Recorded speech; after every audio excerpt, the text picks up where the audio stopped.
तो चलिए दोस्तों, स्वागत है आपके अपने यूट्यूब चैनल स्टडी विथ हैडा में। तो कैसे हैं आप लोग? उम्मीद करते हैं स्वस्थ होंगे और अच्छे होंगे। तो चलिए, ये गुप्त साम्राज्य के बारे में ये दूसरी वीडियो है। इससे पहले आप लोगों ने फर्स्ट वीडियो नहीं देखा है तो जाके उसको जरूर देखिए कि कैसे समुद्रगुप्त को भारत का नेपोलियन कहा जाता है और क्यों कहा जाता है, ये भी जानेंगे। और उसमें जानेंगे गुप्त साम्राज्य का जो कैसे उत्पन्न हुआ और कैसे ये अब अस्तित्व में आया, और कैसे अस्तित्व में आने के बाद इतना दूर तक साम्राज्य को इतना दूर तक फैलाया, दक्षिण में 12 और उत्तर में 9 राजाओं को कैसे पराजित किए। तो चलिए, अगर इससे पहले आप लोगों ने हमारे वीडियो नहीं देखा तो ज़रूर जाके उसको देखिए। और हाँ, हमको जैसे सपोर्ट करते वैसे भी करते। और एक और बहुत खुशखबरी है आप लोगों के लिए। अगर जिन्हीं दोस्त को या हमारे जो भी यूट्यूबर हैं, नए यूट्यूबर हैं, उनको अगर चैनल प्रमोशन करवाना होगा तो मैं फ्री में सबका चैनल प्रमोशन करूंगा। उसके लिए आप मेरे कमेंट्स करके और अपना चैनल का लिंक्स मुझे दे सकते हैं और बता सकते हैं कि किस चैनल को प्रमोशन करना है। तो चलिए, मैं ज़्यादा ना टाइम गंवाते हुए मैं अपने क्लास को शुरुआत करता हूँ। और मैं वही क्वेश्चन लेकर आया हूँ जो आप लोगों से एग्ज़ाम में पूछे जाते हैं। तो चलिए,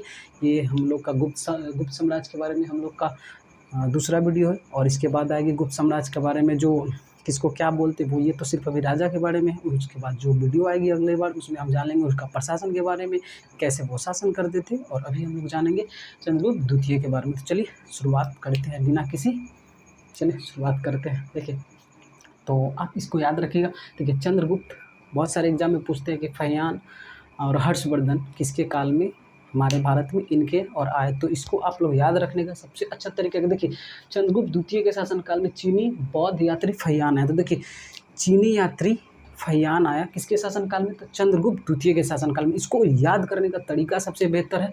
हॉन्सोंग और फहियान में कन्फ्यूजन होता है। तो ह से हॉन्सन और फहियान, तो ह में ह यानी हर्षवर्धन के काल में हॉन्सेंग आया, हॉन्सेंग, और चंद्रगुप्त द्वितीय के शासनकाल में आया फहियान है। तो इसको आप लोग अलग करके याद कर लीजिएगा। तो ये न जाने कितने एग्जाम में पूछा क्वेश्चन है कि चंद्रगुप्त द्वितीय के शासनकाल में कौन सा व्यक्ति भारत आया? तो फहियान भारत आया। इसको आप लोग याद रखिएगा। फिर दूसरे पॉइंट में चलते, चंद्रगुप्त द्वितीय को विक्रमादित्य भी कहा जाता है। देखिए, तो आप लोग को पता होगा हमारे भारत में विदेशी आक्रमण का क्रम थे कौन के? तो हिंद यूनानी थे, शक थे, पल्लव थे और कुषाण थे। हिंद यूनानी थे, कुषाण थे, पल्लव थे और लास्ट में शक थे। तो आप लोग को पता होगा कि शक जो एक मतलब चारागाह की खोज करते करते भारत आ गया था और वो यहाँ पे आके और अपना साम्राज्य फैला लिया था। तो माना जाता है कि जो विक्रमादित्य जो चंद्रगुप्त द्वितीय थे, वो शकों को पराजित करके खदेड़ के बाहर निकाले थे। और उसके बाद उसको पराजित करने के बाद ये अपने आप को चंद्रगुप्त द्वितीय यानी कि विक्रमादित्य की उपाधि धारण किए। और ये विक्रमादित्य की उपाधि धारण किए और सबसे ज़्यादा चांदी के सिक्के भी इसी उपलक्ष्य में चलाए। तो ये आप लोग याद रखिएगा, ये आपका पीसीएस में पूछा हुआ क्वेश्चन है। चलिए, तो इसको आप याद रखिए। चंद्रगुप्त द्वितीय ने शकों को पराजित किया और विक्रमादित्य की उपाधि धारण की। इसको आप लोग याद जरूर रखिएगा। और क्यों की उपाधि धारण? तो आपको पता है कि वो शक को पराजित किए थे। और शक कौन थे? तो इसे पिछले वीडियो में आप लोग नहीं देखे तो जाके उसको जरूर देखिए। और हाँ, किताब से पढ़िए, ज़्यादा बेहतर होगा। एक सेकेंड, ये वायर है ना हेडफोन का, सॉरी ये माइक का, उसमें दिक्कत है थोड़ा सा। देखिए, ये आप लोग याद रखिएगा कि विक्रमादित्य की उपाधि धारण की कौन? तो चंद्रगुप्त द्वितीय। ठीक है, उसके बाद आप लोग याद रखिएगा। हाँ, एक बहुत इंपॉर्टेंट क्वेश्चन बनता है कि अष्टदिग्गज के बारे में आप लोग आगे जाके जानेंगे कि अष्टदिग्गज जो किसके दरबार में रहती थी। अभी हम लोग जानेंगे नवरत्न। जो नवरत्न यानी कि जो 9 गो जो विद्वान थे, यानी 9 ऐसे समझ सकते हैं। नवरत्न मतलब होते हैं जो 9 भाषा का ज्ञाता मान सकते हैं, 9 अलग अलग निपुण भाषा में जो ज्ञाता होते हैं उसको। जैसे मान लीजिए एक कालिदास थे, वो अलग विद्या में निपुण थे। और ऐसे कर करके 9 लोग थे जो किनके दरबार में रहते थे? चंद्रगुप्त द्वितीय के दरबार में रहते थे। और ये भी आप लोग रख सकते हैं कि चंद्रगुप्त जो द्वितीय है उनका 2 राजधानी के रूप में माना जाता है। तो एक राजधानी थी आपका पाटलिपुत्र और दूसरी राजधानी उज्जैनी थी। तो ये भी माना जाता है कि इसके समय पाटलिपुत्र और उज्जैनी विद्या, यानी कि उस वक्त यानी 2 राजधानी माना जाता था, एक पाटलिपुत्र और एक उज्जैनी। तो उज्जैनी में ही ये नवरत्न लोग रहते थे, यानी कि उनका दरबार लगता था। और ये उज्जैनी यानी क्षिप्रा नदी के किनारे एमपी में पड़ता है। आप लोग याद रखिएगा। अगर नहीं याद है तो गलत बात है, जाके आप लोग बुक से पढ़िए, ज़्यादा बेहतर होगा। और हाँ, वीडियो से भी पढ़िए, दोनों ज़्यादा इंपॉर्टेंट होता है। ठीक है, और सेट मारिए, सबसे ज़्यादा इंपॉर्टेंट है। पढ़ने के बाद सेट मारिए। अगर सेट से क्वेश्चन बन जाए तो समझ जाइए कि पढ़े हुए से ठीक है, नहीं वैसे नहीं पढ़ेगा तो बस कहाँ जाइएगा, आपको पता ही है। देखिए, तो ये बहुत सारे एग्जाम में पूछा हुआ क्वेश्चन है कि किसके दरबार में नवरत्न रहते थे। तो आप इसको याद रखिएगा, चंद्रगुप्त द्वितीय के दरबार में नवरत्न रहते थे। फिर इसने चांदी के सिक्के चलाए, ये आप लोग याद रखें। सबसे सर्वाधिक अगर बोला जाए कि सबसे पहले पूछा जाता क्वेश्चन की शुरुआत में सोने के सिक्के किसने चलवाए हैं? तो आपको याद होगा कि सोने के सिक्के चलाने का काम किया था, कौन किया था? तो हिंद यूनानी किए थे, जो विदेशी आक्रमणकारी थे, जो भारत में एंट्री मारे थे वो। इसको आप लोग जरूर याद रखिएगा। फिर इसके समय देखिए पाटलिपुत्र जो विद्या के केंद्र, इसको भी मान सकते हैं, यानी कि विद्या के केंद्र भी था और विद्या के केंद्र भी था, और दो राजधानी भी थी, ये भी याद रखिए। और एक याद रखिए कि मेहरौली और लौह स्तंभ, यानी कि ये मेहरौली और लौह स्तंभ ऐसा अभी तक स्तंभ बना कि आज तक उसमें मतलब कि क्या कहते हैं, उसमें बोलता है ना वो लग जाना, जंक लग जाना, वो जंक नहीं लगा।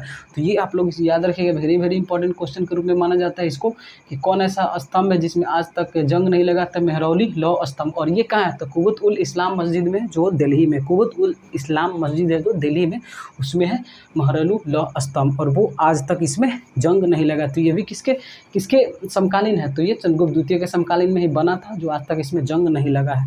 आजकल के पुल पता है 6 साल में ही ढनमना जाते हैं, इंजीनियर होंगे वही। चलिए इसके बाद 5वां था, ये छठा कुमारगुप्त के बारे में जानेंगे। वो इसका शासनकाल छूट गया, ये 375 से माफ़ कीजिएगा, ये 300, इसको याद रखिएगा, 75 टू 415 AD, ठीक है, इसको याद रखिएगा। यानी चंद्रगुप्त द्वितीय का शासनकाल था 375 से 415, कहीं कहीं 380 रहेगा, तो उसका डरना नहीं है। और ऐसे भी डेट ज़्यादा मायने नहीं रखता, ये जो मेन पॉइंट है उसको मैंने ले आया, और ये ज़्यादा इंपॉर्टेंट, इसको जरूर याद रखिएगा, आप लोग के लिए बहुत इंपॉर्टेंट है। फिर देखिए चलिए कुमारगुप्त के बारे में।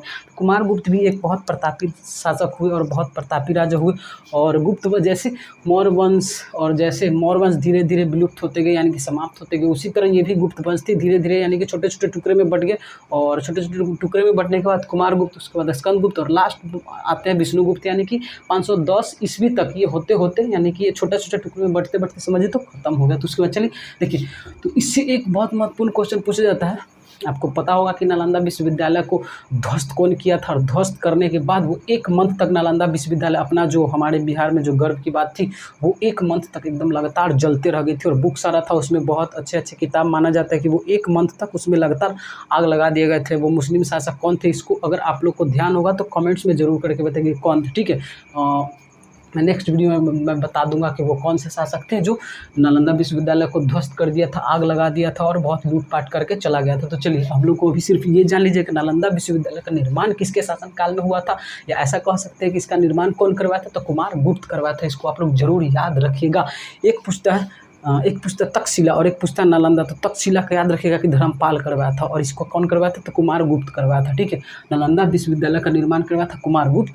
और ये भी आप लोग याद रखिएगा कि उस वक्त हून एक जनजाति हुआ करता था, वो इसको बार बार मतलब कि तंग करता था, यानी कि सबसे प्रथम बार हूनों का प्रथम आक्रमण ही कुमारगुप्त के शासनकाल में हुआ था। और कुमारगुप्त ने हूनों को जब आक्रमण हुआ था, जब कुमारगुप्त जब शासनकाल में थे, तो उसका जो पुत्र था उसको हूनों से मतलब कि लड़ने के लिए, यानी कि उससे यानी कि पराजित करने के लिए उसको स्कंदगुप्त को भेजा था, और स्कंदगुप्त आगे जाके यानी कि उससे लड़के यानी जीत के फिर आया था। तो अगला शासक जो होगा वो स्कंदगुप्त होगा। तो कुमारगुप्त भी बहुत प्रतापी शासक था, और सबसे प्रथम बार आक्रमण, हूनों का आक्रमण किसके शासनकाल में हुआ? तो कुमारगुप्त के शासनकाल में हुआ। और इसके बाद हम लोग क्रम से ऐसे पढ़ते जाएंगे, तो आप लोग याद रखें अलाउद्दीन खिलजी के शासनकाल में भी हूनों का आक्रमण बहुत बार हुआ था, उसको भी हम लोग आगे जानेंगे। लेकिन अभी हम लोग सिर्फ यही जानते हैं कि हूनों का प्रथम आक्रमण किसके काल में हुआ था? तो कुमारगुप्त के शासनकाल में हुआ था,